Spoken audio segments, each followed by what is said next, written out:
So today I just got a couple errands to do. I gotta go drop off these envelopes for the wedding invitations, make sure the stamp works, and then we'll come back and we'll talk about Fuji for the first time in the first video in a while. So I'll see you then. Well, hello! 2020 has been a crazy year, so sorry I haven't been around. Just been other stuff going on, and you know, personal. So anyway, let's talk about my old Canon T3i. You know, what I liked and disliked about it, as well as why I wanted to switch over to a mirrorless X-T2. And we'll go ahead and start with the T3i, what I didn't like about it, and then we'll go with what I liked about it, just because I like to leave it a high note for this one, because this is, honestly, I love this camera, and I don't think I'll ever get rid of it, but it's I feel like I kind of outgrew it a little bit. So one of the things I didn't like was the weight of it. Size, obviously, it's quite thick. But it wasn't the only main factor. I wanted more features. I definitely wanted to have a better filming capabilities, which you think Canon and you think that, but this thing's almost 10 years old. So it's kind of hit the end of its life on something like that. I mean, it still shoots in 1080 at 24 and 30 frames, so it's definitely going to be a good second camera if I wanted to take video separately with it. But yeah, it just wanted something a little more. Canon lens prices, if you wanted to go with the pro ones, were outrageous, astronomical. Probably like I bought an 85mm that was manual from a Rokinon. 85mm 1.4 aperture. It was only like $400 when I bought it. If I was to buy something like that from Canon that had auto and everything, I think it was like $1,600 to almost $2,000 for the same kind of lens. While, yes, having manual and automatic is way different, I would say that the price difference didn't really necessarily mean that it was better. Glass quality was good in the 400, but I mean, I'm sure $1,600 buys you a little bit more. But as a lot of people say, the more you spend on something doesn't necessarily mean it's going to be that much better. Whereas if you're at the low end and you go up just a couple notches, it's a lot better. But if you start going up that high range, the super expensive stuff, it doesn't necessarily mean the quality gets much better. But I will say the good things I liked about this was the ease of use of this Canon. The switches and things like that, the knobs, the dials, things that you press on the back side of this were very user-friendly. It has a mic input and an HDMI output, so if you were to like go to a laptop or something like that, you could have it work that way. So I would say that that's really good. A lot of the features on this were really nice to start out with. They were very easy to get through.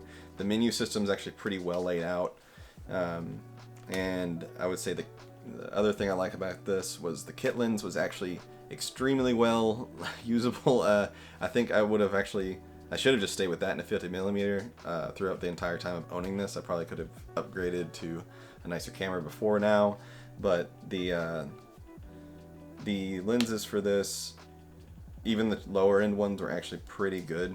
And the 50mm actually I have, let me see if I can find it. It's broken. I've dropped it so many times it's broken, but it was only $100 to have. And anyway, the kit lens and the lower lenses for this and some of the third-party ones are actually pretty good. But I wanted to have something a little bit higher quality for less of the price, and I think Fuji really brought that to me. Another thing about this is it shoots in RAW, which was very helpful. If you don't shoot in RAW, I would definitely. This thing was really good. The RAW files were really large, not really large. I guess 25 megabytes really isn't that big, but in the scheme of things, I thought they were pretty big, and they had a lot of good information in them. You could actually adjust it pretty well and not really lose a lot of details. Anyway, for a camera that's 10 years old, this thing was really great. I think it was the first one they actually incorporated the flippy screen into it. You know, that way you can film, take photos, stuff like that from all sorts of angles. Never had an issue trying to be able to see on the back of the screen. Yeah, that's about all on this one that I really liked. I mean, other than that, it was a good camera. It still is a pretty good camera. Even by today's standards, it's still pretty good. You can pick them up for pretty cheap. So I would say that's that. I'm gonna stop on Canon. If you have other questions about it, just ask me in the comments. As for the X-T2, I'll talk about the things that I didn't like, or that I don't like about it right now, and the things that I think that are good about it.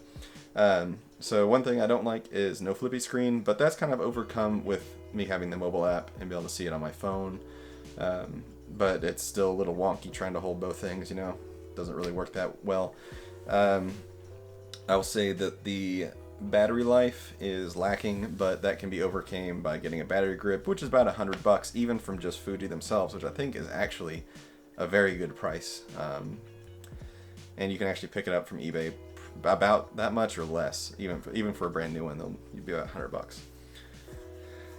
The initial grip on this is actually very small in the X-T2. It's my hand is a little bit, it's not super big, you know, but it's kind of cramped, you know, if I really try to grip onto it hard, but I haven't really ran into an issue where it's like fatigued my hand at all. I think it's the only things I don't like about it so far, but I mean, you might have some other ones if you've been a long time user of X-T2. You can let me know about other things maybe that I'm missing. Oh, sorry. Yeah, one other thing is the menu system on the Fuji is a little hard to navigate coming from Canon to Fuji, but why wouldn't it be? I mean, it's a whole new system. I don't know anything about it. Like, I didn't know anything about the Canon for a long time. There are things inside the menus I didn't know about. So it just takes time and exploring. Things I do like about this is the tactile buttons and the switches and knobs and all that. It reminds me of, or I never even really used, but I did mess with some old vintage cameras, and it reminds me of an old vintage camera.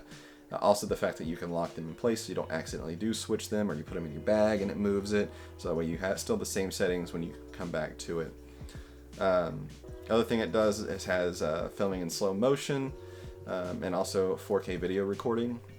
I think are very important to me anyway, because I want to take slow motion video, which I'll probably add in one where I was walking up to the lake. They have this little beach thing at the lake, and I walk up to it and have my feet go through it, kind of like I'm at a beach. But I'll add that in here. I do think that that is a very good quality to have, at least something that I've wanted to have, being kind of a Peter McKinnon fanboy here. But I've always wanted to have some kind of slow motion from a actual camera, not from my phone.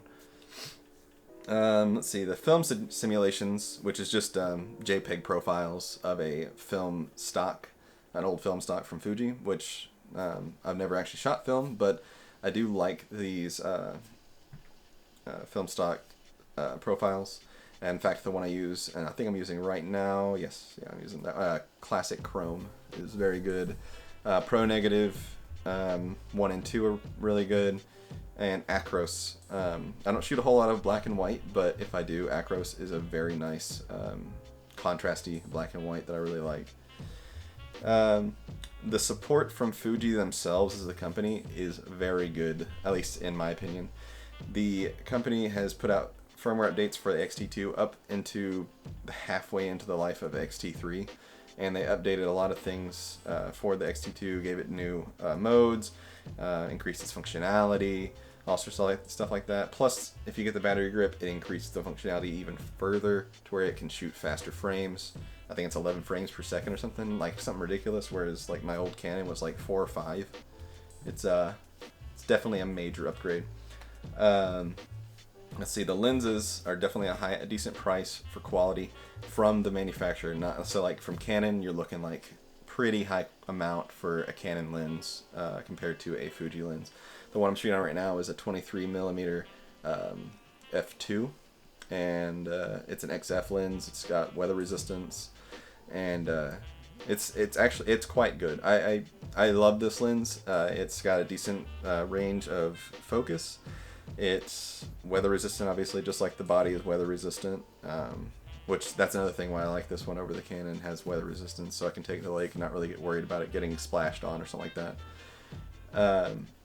The size of the X-T2 is something I like about it as well. But back to the lenses, is the quality of the lenses from the manufacturer are very good. Even the kit lens from Fuji is fairly expensive. I'll admit. I think it's still like $200 or $300, but that lens is so good as a kit lens. I almost bought it over the 23, but I wanted to have a 23mm. I wanted to have a fixed lens, and the 23 actually goes up to we know with the crop factor of 1.5, it's 35mm. And honestly, whenever I had a 50mm on my old Canon, which was 1.6 crops, it's like an 85, something like that. It looked really nice, and I really loved that focal length. Although I always wanted to have something just a little bit wider in a way, and I feel like this 35 shallow depth of field if I got something close, which this does that for me. Whereas I would like to get the kit lens eventually. I think this one lens really helps me out, and I have an 85, which is a little over, what is that, like 110, something like that, that I use manually, which is just an adapter from the Canon to the Fuji. Yeah, but that was the last thing I really had listed down for the thing as a positive for the X-T2 was the lens prices and quality. You can look anywhere. I looked all over. The lens quality and pricing, really you can't get much better than this besides like going, I guess, Zeiss or something, or yeah, that's really what I found out with those. And Fuji's not really known for being video cameras, but this is definitely a good first dive for them into that field, adding it to the system. It does go quite well, and if I could afford the X-T4, I definitely would get it. That's probably going to be, a couple years, 3-4 years away, but give it time. But now that I've made the switch, the downsides really don't bother me that much. It's really not, it wasn't anything that really broke it for me, even though after buying it. And I believe that Fuji has made a lifelong customer in me with this camera, and also that their system and how they support it, and it's how they feel about photography. It comes out definitely in these cameras that they make. I feel like they put their passion into it. Some of the stuff seems like afterthoughts, things that they're just trying to add just because it seems like the fad or something. But I would say that even though I switched from Canon, I won't be looking back. I really like this system. I think I'm gonna stay with it. I have heard people saying Sony is so much better, has a lot of other things, but the thing is, I like the look of the Fujis. I like the feel of them, even though I said it's a little small in comparison, but I just like Fuji in general. Just also watching the documentary of theirs, it's about an hour long, I'll link it in the description, but that also made me want to buy it from them more, because it showed the passion that these people that are working in the higher up even, that have a passion for these cameras and mechanical workings and stuff like that, and that's why they made the cameras the way they do, and I really enjoy them. But let me know what you think down below. If you have a Fuji, or if you've been looking into it, definitely ask me questions. I mean, it's not like I haven't done anything professional with it, but I will say that I have had at least a decent amount of experience with it so far. I've had it 6-7 months now, and I think I got it pretty cheaply from a pawn shop. You might even be able to find something like that, but I think it's a good camera. Even X-T1 would be a good camera to start out with if you were looking for something to just buy into Fuji to begin with. I think that's all I've got today. If you want to leave me a comment down below, we'll start a conversation. If not, I'm looking forward to making a new video for you tomorrow, and we'll talk to you again real soon.